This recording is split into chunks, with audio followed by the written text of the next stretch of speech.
Hey everyone, welcome on this video, which is quite spontaneous. I'm kind of in the middle of a training session, but I got inspired and tried to record something, see how it goes. But it's a concept. I want to talk about a concept I've been exploring, working on, refining, exploring, trying to develop actually kind of another program, an approach, a method in a way around movement, and mostly bodyweight movement, bodyweight training, strength training, core training. But basically the idea is to work and move from your center out, because in your center is where you find your power. And I see now more and more that I've been living most of my life off center, and probably that's a reason why I've been trying so hard to find it back. Anyway, the concept, I will just speak about some concepts here in this video, and I'll get into more practical stuff in following ones. But the basic idea is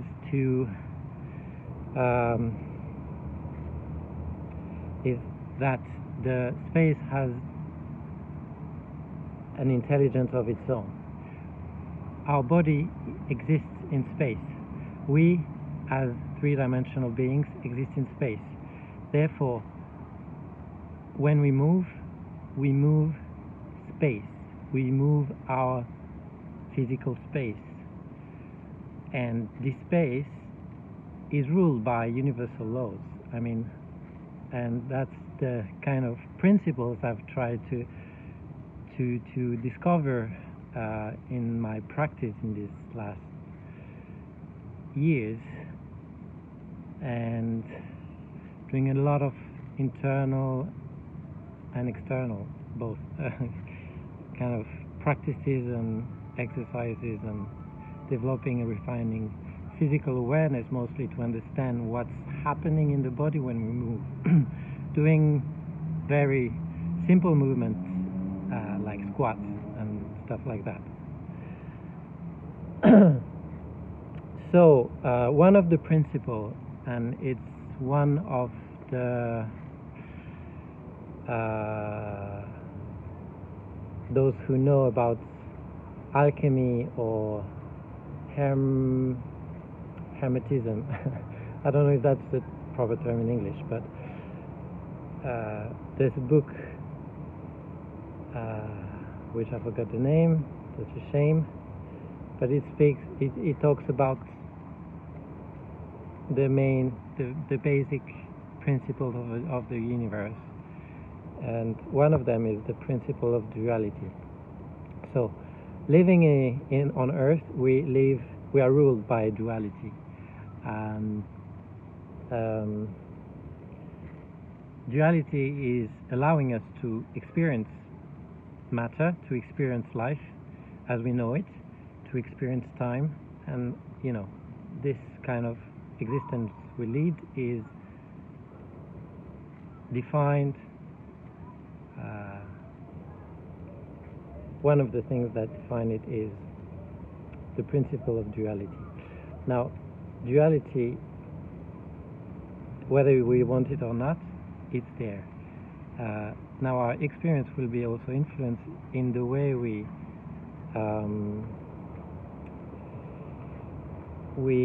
understand this principle, and if we understand it from a division perspective, separation perspective, like opposites, like separated opposites, hot and cold, good and bad, night and day. And so if we understand as separate things, we will experience the world in a separative way, probably. But that's not the point of this video, but just to say that you can understand, you have a duality is not bad or good. It is what it is, but you can have different perspective on it. And what I've been trying to do is to understand duality from the perspective of unity, because to move as a unit means to move from your center, but as soon as there is movement,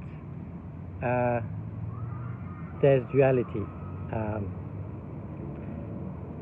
And what I want to explain here is how these polarities can be experienced as two aspects of the same thing and two directions of the same movement. Yeah, so yeah, first thing, maybe imagine one unit, one particle split into two, creating duality. So it's one thing that becomes two in order to create space within which energy can flow. So imagine duality not as two separate particles, black and white, and you switch from the one to the other. Imagine it more like a spectrum. It's opening a space within which a whole range of experiences can be made. So if you take hot and cold, you don't just experience hot and cold, it's all relative. But you can go, there's many temperatures you can experience. So what unifies the concept of hot and cold is temperature.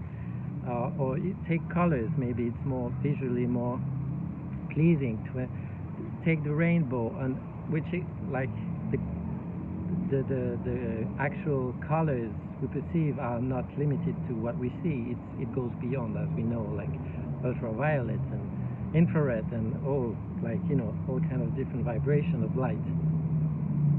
But it's a rainbow. It's a spectrum within which you can experience different colors and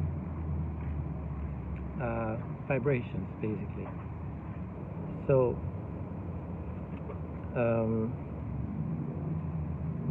yeah, duality as a spectrum. And then when it comes to movement,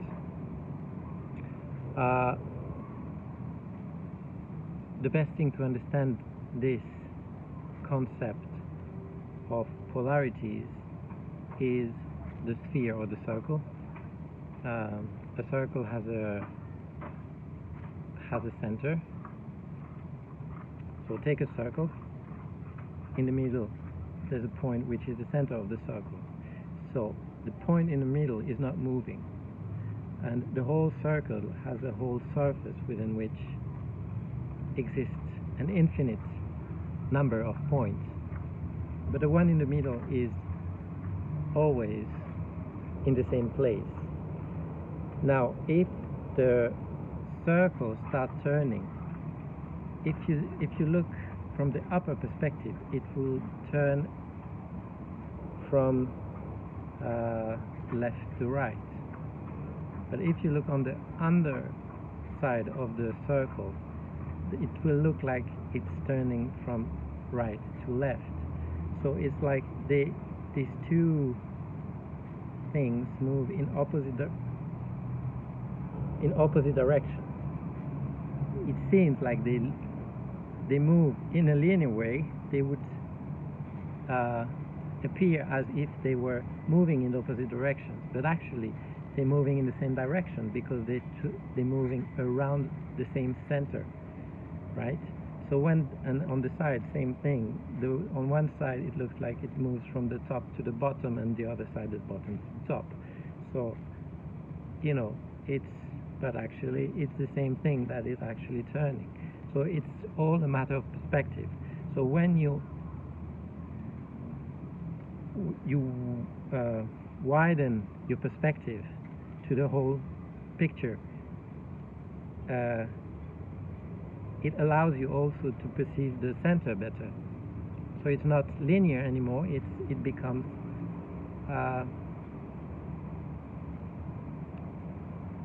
yes, it's a dynamic which has its own coherence, its own center, its own origin. Okay, now in the body is the same thing. There's always opposite forces in order to create balance. Whether it is well, there are different planes within which it can happen, but there's always when there's a squeeze, in the muscles, there's lengthening on the antagonist muscle, for example, and you know, anatomy tells us about specific antagonist muscles for, you know, but it's not that rigid. It's actually different muscle can be antagonists for different muscles. It's not just biceps, triceps. It can be, I don't know, a stupid example, but like the glutes can be the antagonist of the pecs. Or just imagine, like, there can be different relationships within the frame of the body. That's another point to create. I will try to explain a bit more in a further video, but that there's different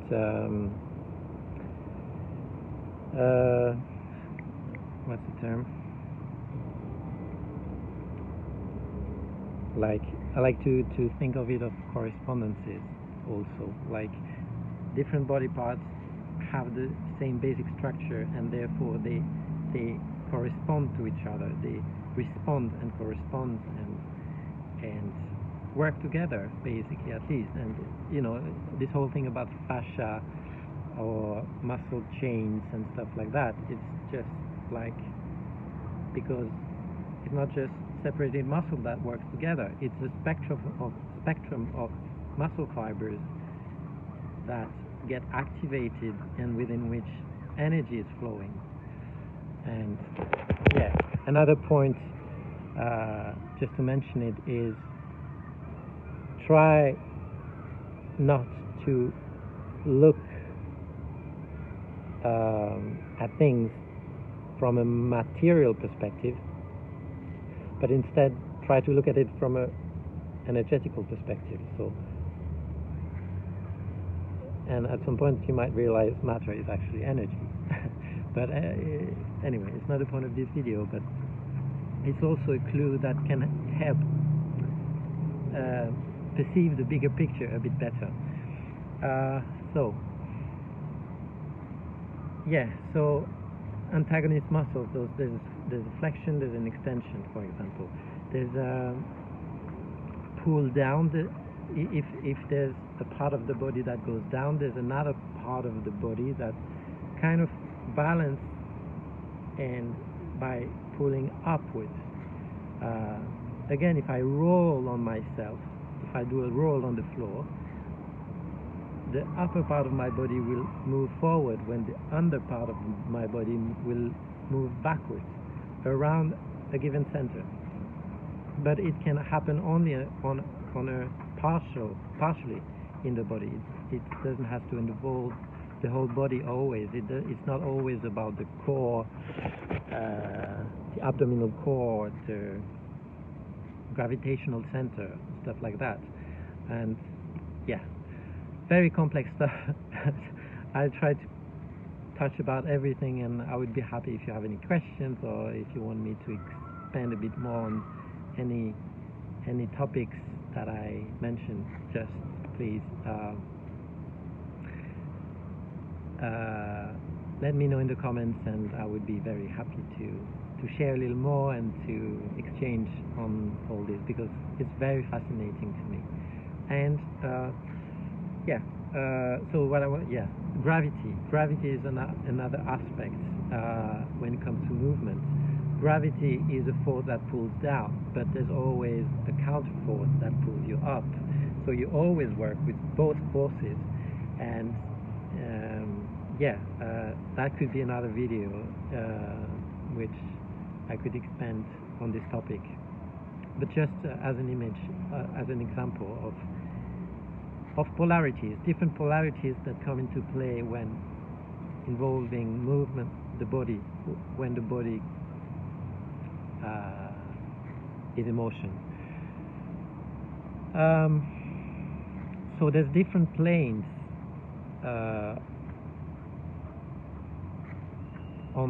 within which these polarities can find expression. It can be very localized, like as I said, on a more muscular, anatomical level. So it can be, a joint can act as an actual movement center, and the muscles around it are kind of pulling it in different directions, and moving. Imagine really like energy moving in the muscles in order to move that center, to transform that center, to activate that center, whatever. Different planes, and this comes back mostly to the planes of how is that called? The planes of movement. So it's literally the sagittal plane, frontal plane, and transversal plane. But on a human body, physical body perspective, it's more about front body, back body, dorsal-ventral relation, and then the head, the tail, or the top, the bottom, upper limbs, lower limbs, and of course then all kinds of parallel relationships, cross relationship, like across the body, and then any limbs obviously can be in relation with any other limb, and which create a different center, different dynamic, and so on. Just to mention it as well, in somatic approaches we consider head and tail as limbs. So we actually have 6 limbs: head, tail, 2 arms and 2 legs. Front, back, so right, left. This is kind of obvious because they're on a frontal plane where they're symmetrical, so it's like mirrored. So the mirror is like an expression of this balance between these two right-left polarities. Front, back, right, left, up, down. Yeah. But it's not all of it. It's also about polarities can also be like between the full and the empty spaces. So it's like if you take the mouth, for example, you can experience the mouth as the flesh around it that creates the opening, but you can also experience it as the space that is inside of the mouth. So it can, in the empty space, energy might move in a certain way when you swallow food, and the flesh then might move in the other direction. Like when I grab something with my mouth, my flesh is moving forward, but the space within is kind of swallowing then. Anyway, so between the fullness and the emptiness, and between the visible and the invisible, and that's comes, it's a bit more subtle, but it relates as well with this concept of working with energy more than working with solely matter, only matter, or converting between the ideas of matter and energy into one single experience, and then be able to understand when my physical body, so visible body, moves a certain way, energy inside, which you might experience through sensation mostly, might feel moving the other way. So it takes some work in order to develop a bit of physical awareness, but it's definitely accessible to everyone. Yeah, so I think that's about it for now. I hope that kind of made sense. There's a lot of information, and as I said, I would be very happy to go a bit deeper into anything that might interest you.